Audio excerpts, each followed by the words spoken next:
दिल्ली के मुख्यमंत्री अरविंद केजरीवाल पर जांच एजेंसियों का शिकंजा कसता जा रहा है। हालांकि मुख्यमंत्री भी अपने कानूनी सलाहकारों से सलाह लेकर उस पर अमल कर रहे हैं। यानी उन्होंने ईडी को ही ये उल्टे पूछा है कि आपने किस लिए मुझे समन किया है और किस लिए आप बुलाना चाहते हैं, क्या वजह है, आप स्पष्ट बताएं। ऐसे में कानून के जानकारों का कहना है कि ये टाइम बाई करने के लिए, यानी समय काटने के लिए, समय और बढ़ाने के लिए ये उपाय किए जा रहे हैं। और इसके साथ ही कानून के जानकारों का कहना है कि ईडी पहले तो उन्हें 3 समन भेज सकती है, मैक्सिमम 3 समन तक। इसके साथ ही दूसरी चीज़ ये होगी कि गिरफ्तारी होने तक कई चरणों से होकर गुजरना पड़ता है। पहले जांच एजेंसी यानी ईडी उन्हें पूछताछ के लिए बुला रही है। पूछताछ के बाद अगर उन्हें ज़रूरी लगेगा कि इसमें तथ्य हैं और ऐसी चीज़ें हैं तो वो उन्हें हिरासत में लेगी।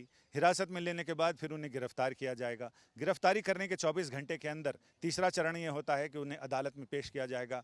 अदालत ये तय करेगी कि उन्हें जुडिशियल कस्टडी में भेजा जाए या फिर पुलिस या ईडी की कस्टडी में। ईडी की कस्टडी में देने के बाद फिर उन्हें कब 15 से 30 दिन तक उन्हें ईडी की कस्टडी में रखा जा सकता है। और पीएमएलए का मामला हो तो उसके बाद फिर उन्हें जुडिशियल कस्टडी में भेजा जाए। तब तक एक बहुत लंबा वक्फा होगा, लंबा समय होगा, लंबा अंतराल होगा जिसमें कि आगे इस पर उपाय किए जा सकते हैं। लेकिन सिर्फ पूछताछ करने या गिरफ्तार करते ही इस्तीफा देने की मजबूरी संवैधानिक मजबूरी नहीं है। दूसरा कानूनी पहलू में ये 5 स्तर हमने बताए हैं, जिसके बाद फिर पार्टी को तय करना है और मुख्यमंत्री को तय करना है बैठकर, क्योंकि वही पार्टी के कर्ता धर्ता हैं कि आगे का उपाय क्या। तो ऐसा में ये भी संभव है, कानून के जानकारों का कहना है कि वो अगर जेल जाते हैं, वो अगर जिसे कि कहते हैं अंगुली कटा के शहीद होना, अगर वो वैसा चाहते हैं तो हो सकता है कि किसी को ये तय कर दें कि कौन उनकी जगह मुख्यमंत्री बनेगा।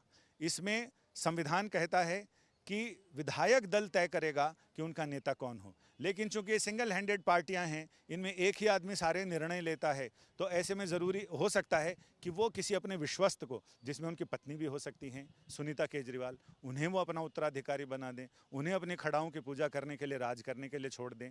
तो ऐसे में 21वीं सदी की एक नई राबड़ी देवी का भी उदय होगा, जो एक नई परिभाषाओं के साथ नए अंदाज में देश के सामने आएंगी।